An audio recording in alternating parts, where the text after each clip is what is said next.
Everybody's ready for whitetail season, and to celebrate that, we're kicking off a giveaway with our friends at Leupold, a scope, a binocular, and a rangefinder. That's their whitetail kit. To enter, go to DeerCast. It takes about 10 seconds to enter. You could be the winner. Final prep for deer season 24. We're hanging trail cameras, we're putting more attractant out, we're mowing clover plots, we're putting blinds out, we're getting everything dialed in today because I got a big deer here and we're hoping to kill him early.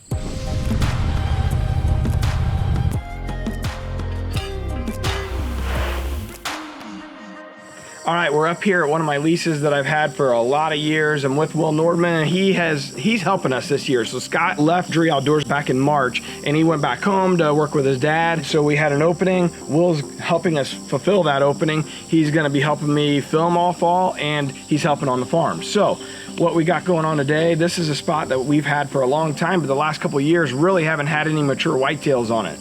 This year it's different. We had put out some corn on cameras. It's legal here in this county that we're in.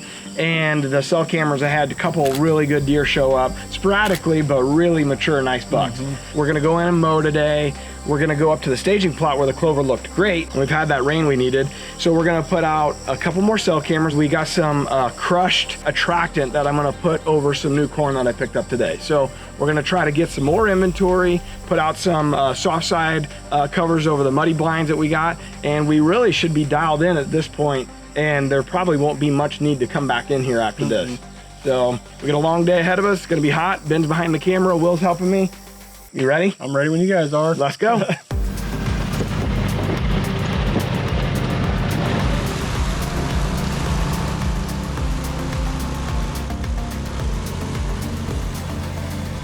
All right, so we're out here at the lease. Like I said, we're doing a lot of work today. We got our soft side muddy blind out, but while we're here, I'm gonna put out 2 bags of corn and I'm gonna tap it with this Wild Game Innovations Apple Crushed. It's an attractant that also has different nutrients in it. So we had pictures of the best deer that I've had on this farm or any farm for a couple of years that we had picture of right here 2 weeks ago, and then last week, and I had them up on the staging plot. So it's definitely the #1 target. So anyways, we're gonna put out this, and I suspect that here in a couple days, we're gonna get some more pictures of him. I'm calling him Waddles because he's got on his brisket, it's so fat and kind of waddling. He's just an old, mature buck. I don't really recognize him.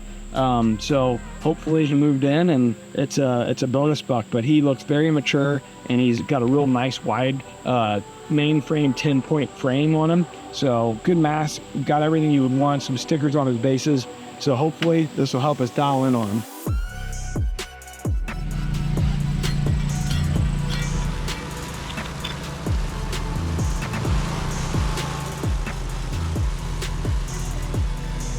All right, so we're done with the work here on this staging plot, and we mowed, not the full plot, it didn't need it, but we mowed the weeds pretty high. And the other thing that we did is we put out 2 of these stealth cam. They're the 360 revolvers, so it has a 360 degree radius that it'll capture. So we put 2 out, and because this is a horseshoe plot, so I put 1 on each corner, and then I actually have 1 more cell camera that's right in the middle that hits like the pinch point of this. And if they're in this field, I feel pretty confident that we got it covered. So I have high hopes. This used to be a real honey hole, but the last 2 years we just haven't had any mature bucks up here. This year I've had enough cell cam pictures in the summertime here of a pretty big deer that I feel like he's hiding out in the corn. There's a ton of corn that's in for the ag fields. So I feel pretty confident that when the first cold front hits, you know, these start, you know, the stalks start getting a little yellow, I think that they're gonna hit this green clover. I do need a little more rain. We had a good week of it, but I could use some more to make sure it doesn't die on me. And then I think we're good. This is gonna be a money spot. Let's go. This is a gate gap and it's a natural travel corridor. We've had a tree stand here and I don't sit it much anymore, but what happens is naturally a lot of movement, they'll come down and around here and walk through this gate gap. And once the rut hits, the bucks tend to hit these little licking branches. They'll have scrapes right here. So it's a great spot.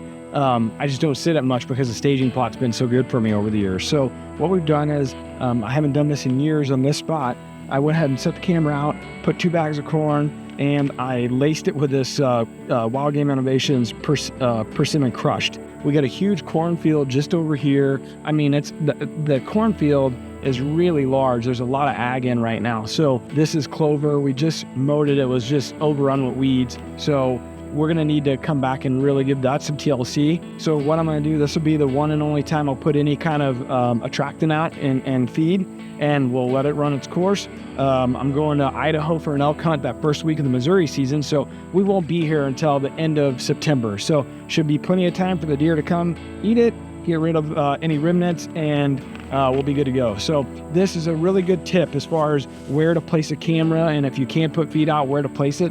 They're naturally coming through this corridor. We put the camera on the tree, and it's gonna get anything that comes through this gate gap. It's pretty much money. So I'm looking forward to seeing what we'll get on this camera. All right, so end of a long day here in the lease, and we got everything mowed. We got the soft side blinds put out and put up. We hung 3 new cameras. We put out some mineral attractant, corn, so we should get the pictures we need, and we've replaced some batteries on cameras.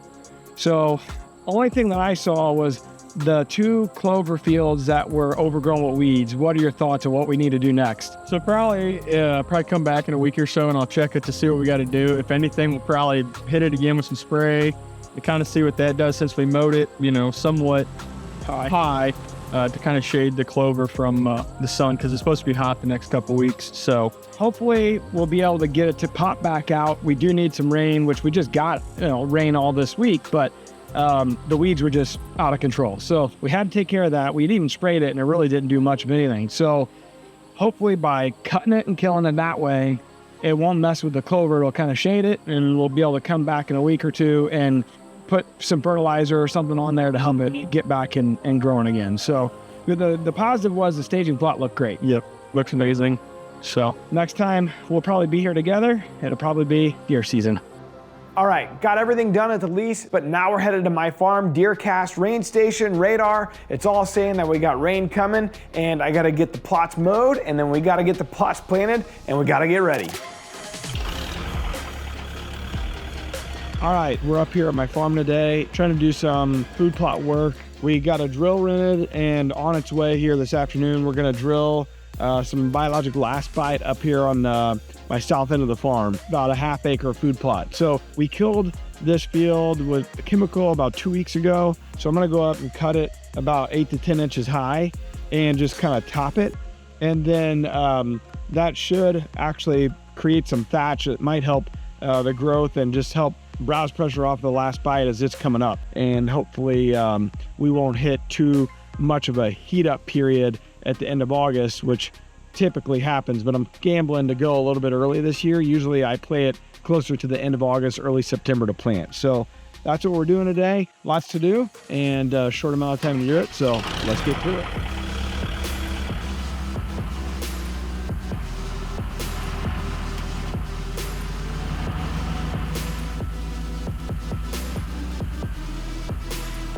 Just finished up here brush hogging, and I also had a chance to kind of re-brush hog my lanes into the food plot. And every time I go back these lanes, it makes me think like it's just nothing but cover back here for whitetails. So hopefully by planting this biologic last bite, this will be a little green oasis, once the fall hits. So should be an awesome spot, especially for what I think like the rut and gun season. From the beginning, I've said this is going to be a great gun spot. So last year the food didn't grow. This year hopefully it will, and I think we've got the prep done, and we're going to drill it in here in a little bit once Matt comes back with the drills. All right, the mowing's done, the planter's here, let's go.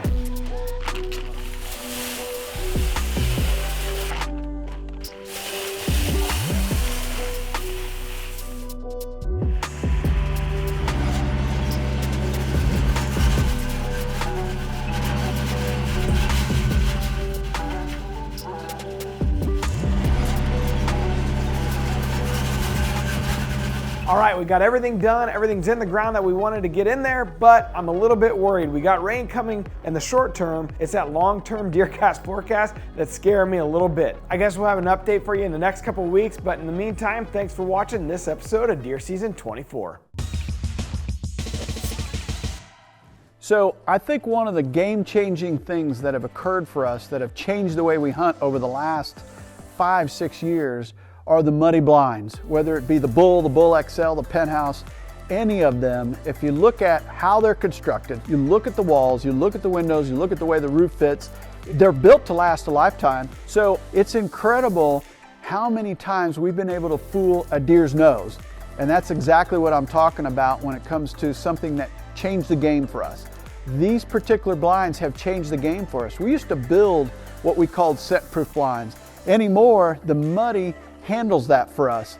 And I think anybody that hasn't sat in a blind and tried that really doesn't understand how many deer they're not seeing. You know, and second to scent is overall noise.